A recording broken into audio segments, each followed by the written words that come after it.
उत्तराखंड राज्य आंदोलनकारी मंच के पदाधिकारियों ने की सीएम धामी से मुलाकात। सरकारी सेवा में 10% क्षैतिज आरक्षण दिए जाने पर जताया आभार। सीएम बोले, राज्य आंदोलनकारियों के सपनों का उत्तराखंड बनाना हमारा लक्ष्य।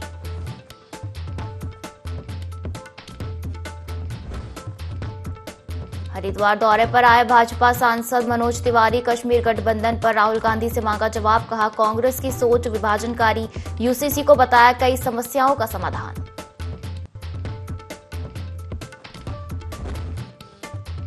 चमोली में बद्रीनाथ हाईवे फिर से बंद। सेलंग के पास पहाड़ी से भारी भूस्खलन, हाईवे पर आए बड़े बड़े बोल्डर।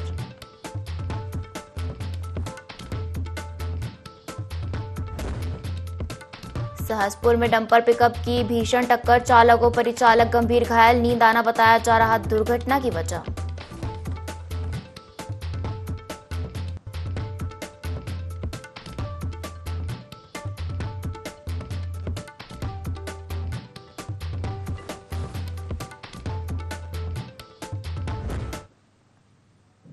नमस्कार, बहुत स्वागत है आपका देवभूमि लाइव देख रहे हैं आप और मैं हूं आपके साथ पायल। बुलेटिन की शुरुआत करेंगे देहरादून से आ रही बड़ी खबर के साथ, जहां आंदोलनकारी मंच के पदाधिकारियों ने सीएम से मुलाकात की है। आपको बता दें कि सरकारी सेवा में 10% क्षैतिज आरक्षण दिए जाने पर आभार जताया है। सीएम धामी ने इस दौरान कहा कि राज्य आंदोलनकारियों के सपनों का उत्तराखंड बनाना हमारा लक्ष्य है। आंदोलनकारियों के संघर्ष और बलिदान को कभी भूल नहीं सकती सरकार। तो देखिए, आंदोलनकारी मंच के पदाधिकारियों ने सीएम से मुलाकात की है और सरकारी सेवा में 10% क्षैतिज आरक्षण दिए जाने पर सीएम धामी का आभार जताया है। और इस दौरान सीएम धामी ने कहा कि राज्य आंदोलनकारियों के सपनों का उत्तराखंड बनाना हमारा लक्ष्य है। आंदोलनकारियों के संघर्ष और बलिदान को कभी सरकार भूल नहीं सकती।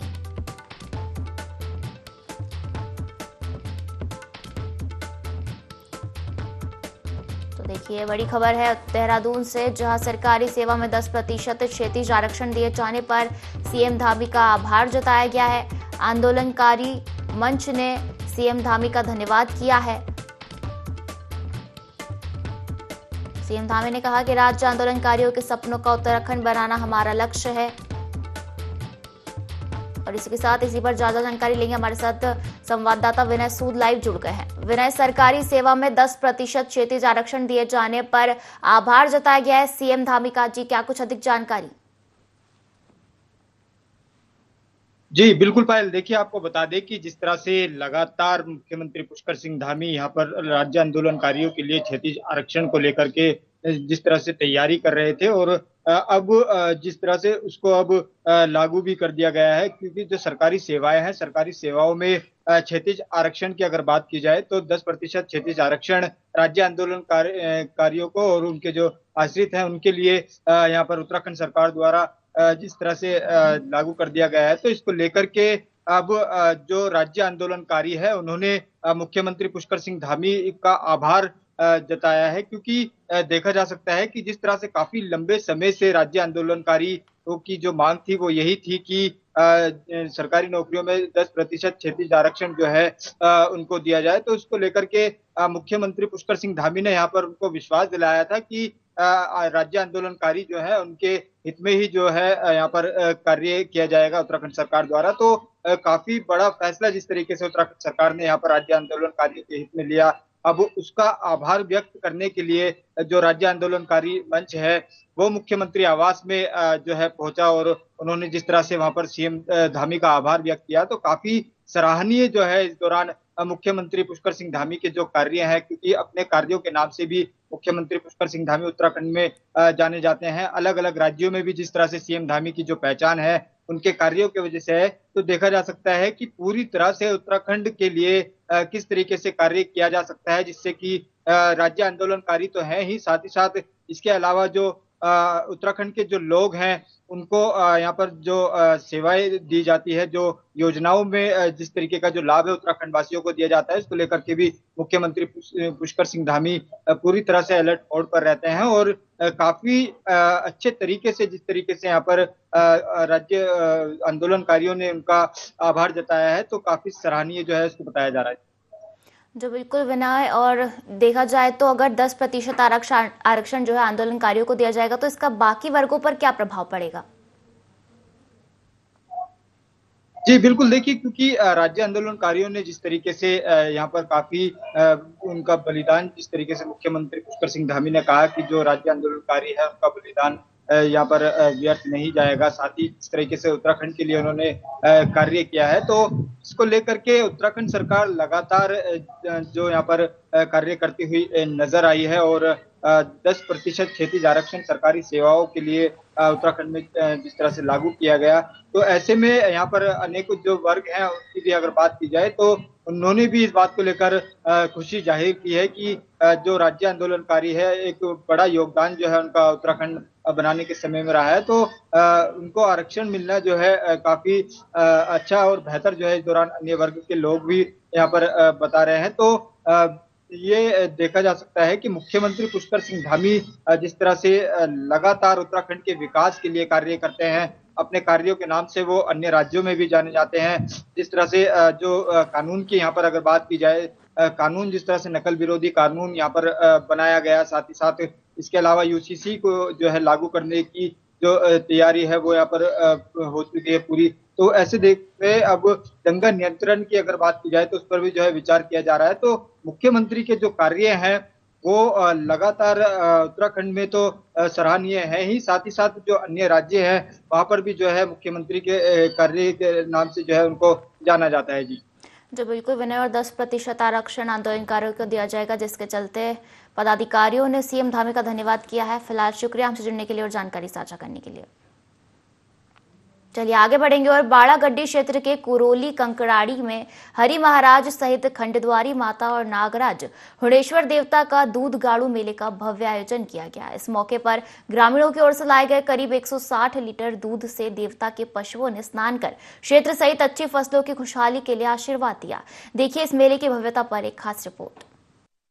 हरि महाराज के बारे में माना जाता है कि भगवान शंकर के पुत्र कार्तिकेय हैं और उत्तरकाशी के कोंच पर्वत पर उनका मंदिर स्थापित है, जिसका वर्णन स्कंद पुराण में भी किया गया है। इस स्थान पर ग्रामीण सूखा अकाल पड़ने पर बारिश मांगने के लिए पहुंचते हैं। इस मंदिर में महिलाओं का प्रवेश वर्जित है। कार्तिकेय यानी हरि महाराज के दूध गाडू मेले के लिए बाड़ागड्डी क्षेत्र सहित आसपास के क्षेत्रों से सैकड़ों की संख्या में ग्रामीण कुरोली कंकराड़ी में हरि महाराज के थाप में एकत्रित हुए। वहां पर ग्रामीणों ने देवडोलियों को ढोल दमाऊ की थाप पर कंधों पर नचाया।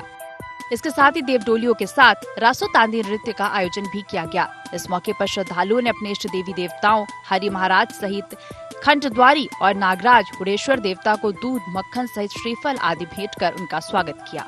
आराध्य हरि महाराज जी का महत्व तो बहुत, जैसा आज था ना भाई साहब, तो आज अगर यहाँ बारिश होती तो बहुत ये होता है, पर भगवान की कृपा ऐसी है कि जब तक अपनी फुलो ही नहीं हुई तब तक कोई ये नहीं।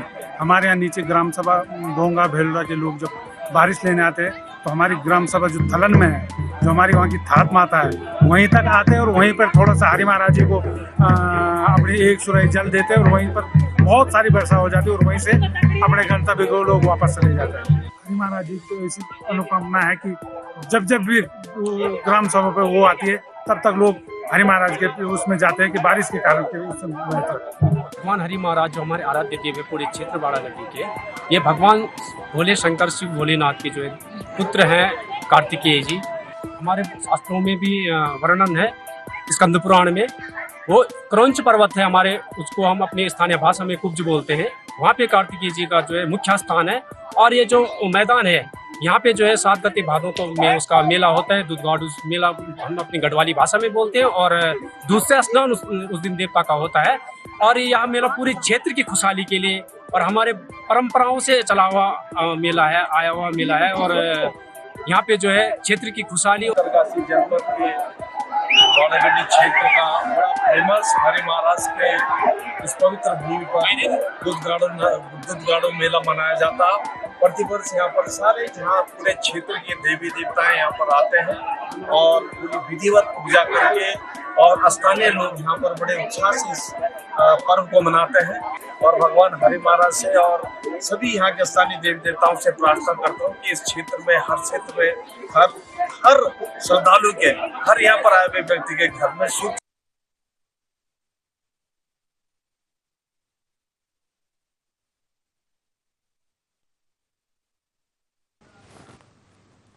खबर देहरादून से है, जहां एसटीएफ ने नकली शराब बनाने वाली फैक्ट्री का भंडाफोड़ कर कड़ी कार्रवाई की है। एसटीएफ एसएसपी आयुष अग्रवाल ने बताया कि उत्तराखंड राज्य में बढ़ते नशे की प्रवृत्ति की रोकथाम के लिए मुख्यमंत्री के उत्तराखंड के इक्स फ्री देवभूमि अभियान के अंतर्गत एसटीएफ द्वारा ड्रग्स व अवैध नकली शराब के खिलाफ कार्यवाही करने के आदेश पर कुमाऊं एसटीएफ टीम द्वारा कल रात्रि थाना आईटीआई जनपद उधम सिंह नगर क्षेत्र में एक मकान में छापा मारकर अंदर संचालित हो रही नकली शराब बनाने की फैक्ट्री का भंडाफोड़ करते हुए एक अभियुक्त को उधम सिंह नगर से गिरफ्तार किया गया है। एसएसपी ने बताया कि अभियुक्त के पास से भारी मात्रा में नकली शराब बनाने का रॉ मटेरियल बरामद किया है, जिसके चलते कई धाराओं में मुकदमा दर्ज किया गया है। साथ ही उन्होंने बताया कि तैयार शराब को उत्तराखंड के कई जनपदों में सप्लाई किया जा रहा था।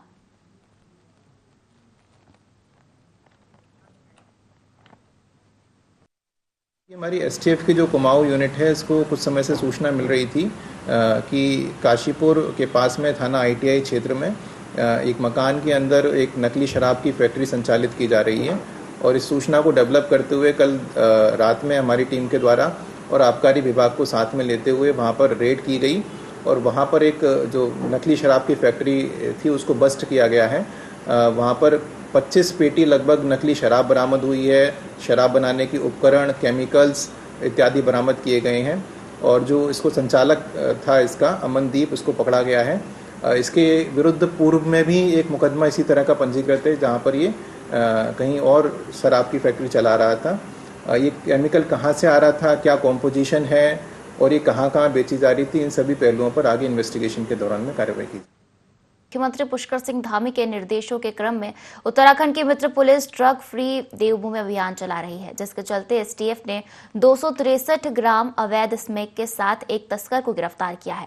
जब्त स्मैक की कीमत लगभग 78 लाख रुपए बताई जा रही है। इस बात को लेकर एसटीएफ के एसएसपी आयुष अग्रवाल ने कहा कि पिछले सप्ताह भी हमारी टीम ने 1.5 किलो स्मैक के साथ एक तस्कर को पकड़ा था।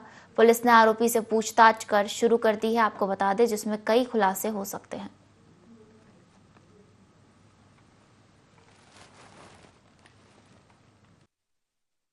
की टीम है लगातार ड्रग्स तस्करों के विरुद्ध कार्रवाई कर रही है। पिछले सप्ताह भी हम लोगों ने लगभग 1.5 किलो स्मैक बरामद की थी और उसी अभियान को आगे बढ़ाते हुए हमारी एएनटीएफ गढ़वाल की टीम के द्वारा एक ड्रग्स तस्कर को पकड़ा गया है और उसके कब्जे से 263 ग्राम स्मैक बरामद की गई है, जिसकी अंतर्राष्ट्रीय बाजार में लगभग 78 लाख रुपए की वैल्यू है। इससे लगातार पूछताछ की जा रही है कि ये किससे लेकर आ रहा था और कहाँ आगे सप्लाई करने जा रहा था और कुछ इम्पोर्टेंट जानकारियां हमें प्राप्त भी हुई हैं, उस पर आगे काम किया जाएगा और इसके विरुद्ध थाना डोईवाला में मुकदमा पंजीकृत करा। खबर उत्तरकाशी से है, जहां थाना पुरोला के अंतर्गत नौगांव में एक होटल में युवक की संदिग्ध परिस्थितियों में मौत हो गई। परिजनों का आरोप है कि युवक की हत्या की गई है। युवक के शव को पोस्टमार्टम के लिए जिला अस्पताल भेज दिया गया है। अस्पताल के बाहर लोगों की भीड़ लग गई और जांच की मांग कर रहे हैं।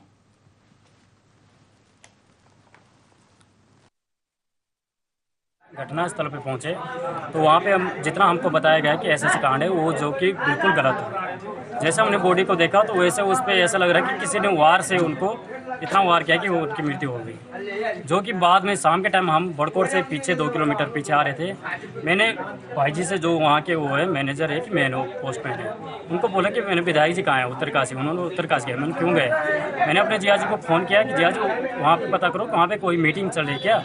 इतने में वो गुस्सा हो गया, या तो कुछ घूस बैठ तो नहीं हो रही। मैंने इतना बोला, भाई जी गुस्सा हो गया कि उतरो मेरी गाड़ी से। मैं उतरने लग गया, मैंने बोला उतरो, गाड़ी से मुझे भगा दिया। मैं उतरा, बाहर से बंदा भाई उतरा और मुझे मारने लगा। गाड़ी पे धक्का देके मुझे बोला कि मर्डर किया ना, पता चल गया तुझे, क्या करेगा तू, इतना बोला उन्होंने। हम तब तक यहाँ से बॉडी नहीं उठाएंगे जब तक हमको न्याय नहीं मिलेगा। मतलब ऐसा लग रहा है कि मर्डर किया है उनका, पूरा सर फोड़ रखा है। यहाँ से पहले बता रहा है स्टाफ की थोड़ा सा खरोंच आ रखी है। गए वहाँ देखा, वहाँ तो वहाँ सारा सर फटा है, यहाँ से कहाँ तक चोट लगी है उनकी, कहीं खून के निशान है, यहाँ भी नाखून के वो पड़े हैं। पिक्चर पैलेस किंकरेग मुख्य मार्ग पर पहाड़ी से मलबा और पत्थर आने से खतरा पैदा हो गया है। इससे जहां वहां से गुजरने वाले वाहनों और लोगों को खतरा हो गया है, वहीं सड़क के नीचे निवास कर रहे लोगों पर भी खतरा मंडराने लगा है।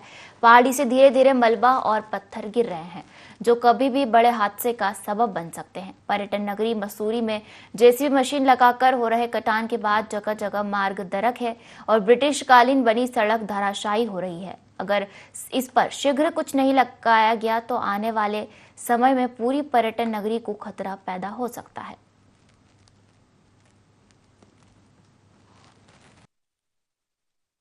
किंगरेग से इधर जो जायसवाल स्टेट है उसके ऊपर जो अलवर हाउस है, जो भंवर जितेंद्र सिंह जी की प्रॉपर्टी, पेरेंटल प्रॉपर्टी है, उससे जो है एक बड़ा पुस्ता और एक बड़ा भाग वहाँ से जो है नीचे खिसक रहा है। और यही नहीं, इससे पहले 8-10 दिन पहले वहाँ पर जो है पूरा मलबा जो है रोड पर आ गया था, जिसको पीडब्ल्यूडी ने हटाया। उसके बाद 3 दिन पहले वहाँ पर जो है बहुत बड़े बड़े पत्थर आए हैं और मैं मानता हूँ कि जब हमने इसको देखा तो देखा कि वो जो है वो बहुत बड़ा एक पार्ट उसका नीचे जो धसक रहा है। लेकिन उससे जो वहाँ पे जो पीडब्ल्यूडी की रोड है उस पर भी आने जाने वालों के लिए लगातार खतरा है और उसके नीचे जो मकान है उनके लिए भी खतरा है। तो मैंने डीएफओ साहब से निवेदन किया है कि आप किसी को भेजकर इसका वो दिखाएं कि भाई क्या इसका हो सकता है। वहीं प्रशासन और शासन जो है दोनों इस पर गंभीरता लें कि इससे पहले कोई बड़ी घटना हो उसका जो है कहीं ना कहीं रोकथाम किया जाए।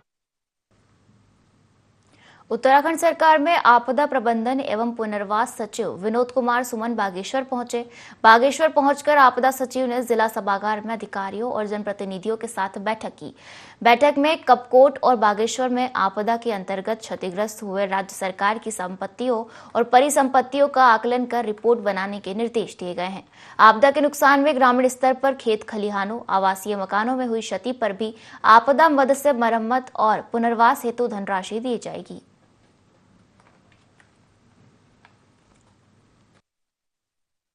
बागेश्वर जनपद आपदा की दृष्टि से काफ़ी संवेदनशील है। यहाँ आए दिन तमाम तरह की आपदाओं से लोगों का सामना होता रहता है।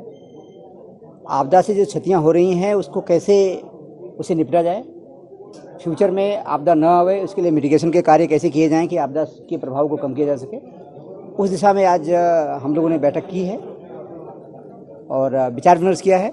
हमारा प्रयास होगा कि आपदा से जो क्षति हुई है उसको हम रिस्टोर करें और फ्यूचर में आपदा से बचने के लिए जो मिटिगेशन कार्य किए जाने हैं, जो सुधारात्मक कार्य किए जाए हैं उसको करें। हम मुआवजे जो भवनों के हैं, आज सरकार 150 करोड़ के पुनर्निर्माण की बात कर रही है, 200 करोड़ की पुनर्निर्माण की बात कर रही है, 500 करोड़ की पुनर्निर्माण की बात कर रही है। लेकिन जो पीड़ित जो पहाड़ में जो हम कह रहे हैं एक तरफ से पलायन नहीं होना चाहिए, आदमी ने वहीं रहना चाहिए हमारे पहाड़ में।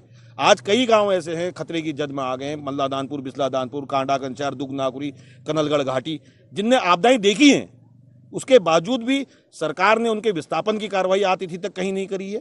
और सरकार ने आज एक गरीब का मकान टूट रहा है तो 1,30,000 का मुआवजा सरकार कहती है, और जबकि वही मुआवजा आपके हल्द्वानी और भावर के क्षेत्र में है और वही मुआवजा आपका पर्वतीय क्षेत्रों में भी है। हमारे जो खेत के कोने टूट जाते हैं, हमारे खेतों के मेड़ टूट जाती है, आंगन धस जाता है, तो आपदा काल शुरू होने से पहले सरकार उनको चिन्हित कर कहीं पर 50,000, कहीं पर 1,00,000 हमारे खेत और लोगों के आंगन और लोगों के शौचालय, इन चीज़ों को बचाया जा सकता है, जिससे सरकार के ऊपर लोड कम पड़ेगा। माननीय प्रभारी अधिकारी जो हमारे बागेश्वर के हैं, हम सौभाग्यशाली हैं कि वो हमारे प्रभारी अधिकारी भी हैं और साथ साथ आपदा प्रबंधन अधिकारी भी हैं, हमारे जो सचिव आपदा भी हैं। और हमारा हम सब अवगत ही हैं कि पूरा कपकोट एरिया, बागेश्वर एरिया आपदा से ग्रसित रहता है। तो हमारे जितने भी आपदा का जो नए नियम आए हैं, सर ने उनके अनुपालन के लिए हम लोग को निर्देशित किया है। बागेश्वर की जो बहुत पुराने टाइम की जो समस्या है, चाहे झूला पुल को लेकर हो, चाहे हमारा कुंती नाले को लेकर मंडल सेरा की समस्या है, या हेली उड़ान की समस्या है, या फिर यहाँ पर चिकित्सा विभाग की विभिन्न समस्याएं, नया हॉस्पिटल बनना है, नया स्टेडियम, तो उन सब के बारे में सर को अवगत कराया गया और सर ने आश्वासन दिया कि उसको शासन स्तर पर उसकी चर्चा करके उसका समाधान यथाशीघ्र निकालने की कोशिश करेंगे। उत्तराखंड में निकाय चुनाव को लेकर सस्पेंस बरकरार है। इसी बीच विधानसभा में निकायों से संबंधित विधेयक पारित होने के बजाय प्रवर समिति को चला गया है। प्रवर समिति की रिपोर्ट आने के बाद ही अब चुनाव की यह गाड़ी आगे बढ़ पाएगी। ऐसे में निकाय चुनाव को लेकर बीजेपी और कांग्रेस आमने सामने आ गई है। कांग्रेस प्रदेश अध्यक्ष करण माहरा का कहना है कि परिसीमन को लेकर कई जगहों से ऑब्जर्वेशन है, यदि खामियां पाई जाती है तो उस पर जांच होनी चाहिए। भाजपा प्रदेश अध्यक्ष महेंद्र भट्ट का कहना है कि हम पूरी तरीके से तैयार है और चुनाव के लिए जल्द ही पर्यवेक्षक की घोषणा करने वाले हैं। नगर निकाय के लिए 2 कार्यकर्ताओं को जिम्मेदारी दी गई है। नगर पालिका के जिला केंद्र के आधार पर 3 कार्यकर्ता भेजे जाएंगे जो प्रत्याशियों को लेकर अपना सर्वे करेंगे। परिसीमन को लेकर केवल देहरादून में नहीं, अन्य जगहों में भी काफी ऑब्जेक्शंस है और उसका निस्तारण करना आवश्यक है। चाहे कुछ भी उसका निकले मसौदा, लेकिन उसकी जांच होनी आवश्यक है। और अगर उनमें कोई ऑब्जेक्शन है, जेन्युइन ऑब्जेक्शन है, तो उनको देखा जाना चाहिए, उस पर कार्रवाई भी होनी चाहिए। तो इसीलिए मैं कह रहा हूँ कि इसमें अभी समय लगेगा। निकाय चुनाव के लिए हम पर्यवेक्षक को भेजने वाले हैं, उनकी हम घोषणा कर देंगे। हम नगर निगमों के लिए 2 कार्यकर्ता भेज रहे हैं और नगर पालिकाओं के जिला केंद्र के आधार पर हम 3 कार्यकर्ताओं को भेज रहे हैं। तो सब जगह जाकर बहुत जल्द उनकी जो प्रत्याशी के संदर्भित जो गाइडलाइन है, प्रत्याशी के बारे में जो नाम है, वो हम तक पहुंचेंगे। बाद में उनका कार्यकर्ताओं बीच में रायशुमारी के साथ एक पब्लिक सर्वे के माध्यम से प्रत्याशी घोषणा करें। पिथौरागढ़ में भूकंप आने का मॉक ड्रिल किया गया। मॉक ड्रिल में एनडीआरएफ, एसडीआरएफ, फायर 1, लोनीवी, स्वास्थ्य विभाग, पुलिस प्रशासन, आईटीबीपी ने प्रतिभाग किया। मॉक ड्रिल के दौरान लीलावती पंत राजकीय इंटर कॉलेज के 2 मंजिला भवन से 14 घायलों का रेस्क्यू किया गया, जिनमें 2 गंभीर घायलों को एम्बुलेंस के द्वारा चिकित्सालय में भेजा गया तथा 12 घायलों का प्राथमिक उपचार स्टेजिंग एरिया विकास भवन भीमताल में किया गया और फंसे लोगों को एनडीआरएफ व एसडीआरएफ की टीमों द्वारा सुरक्षित स्थानों पर पहुंचाया गया। स्टेजिंग एरिया विकास भवन में खाद्य विभाग द्वारा पीड़ितों को राशन सामग्री वितरित की गई। जिम्मेदारों ने मॉक ड्रिल में नई तकनीक सीखी।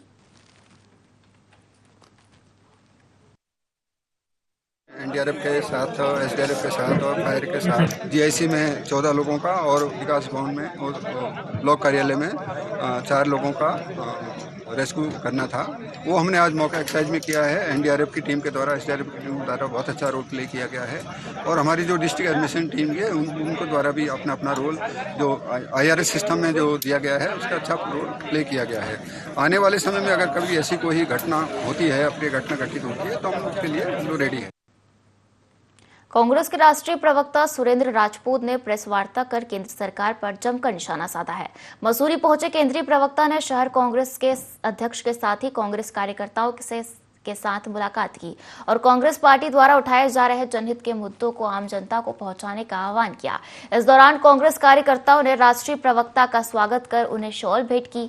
पत्रकारों से बातचीत के दौरान उन्होंने भाजपा सरकार को कटघरे में लेते हुए कहा कि भाजपा के राज में बेटियां सुरक्षित नहीं है। उन्होंने कहा कि सरकार एक व्यक्ति को लाभ पहुंचाने के लिए काम कर रही है और उद्योगपति अडानी को लाभ पहुंचाने के लिए सरकारी धन का दुरुपयोग कर रही है। तरीके से देश के सारे संसाधनों पर एक व्यक्ति विशेष का, क्रॉनी कैपिटलिस्ट का कब्जा होता जा रहा है। 2014 में जो व्यक्ति 634वें नंबर पर था, वो आज की डेट में दुनिया के पहले नंबर पर है। हमें खुशी है इस बात की अगर वो पहले नंबर पर भी होता है, लेकिन अगर सरकार से सारे संसाधन उसी को मिल जाते हैं, एयरपोर्ट सारे उसी के, बंदरगाह सारे उसी के, 57% कार्गो उसी के बंदरगाहों से आ रहा हो, और जब वो जांच के घेरे में आए, उसके शेयर गिरे, तो भारत की सरकार सेबी के नाम एसबीआई और एलआईसी के जरिए उसको बचा रही हो और उनके पास हमारी हार्ड अर्न मनी का पैसा लगा रही हो, तो निश्चित तौर पर हम सवाल करेंगे, हम पूछेंगे कि आखिर वो पैसा अगर डूबा तो उस पैसे। और इसी के साथ इस बुलेटिन में फिलहाल इतना ही। आप बने रहिए इंडिया 24 के साथ। नमस्कार।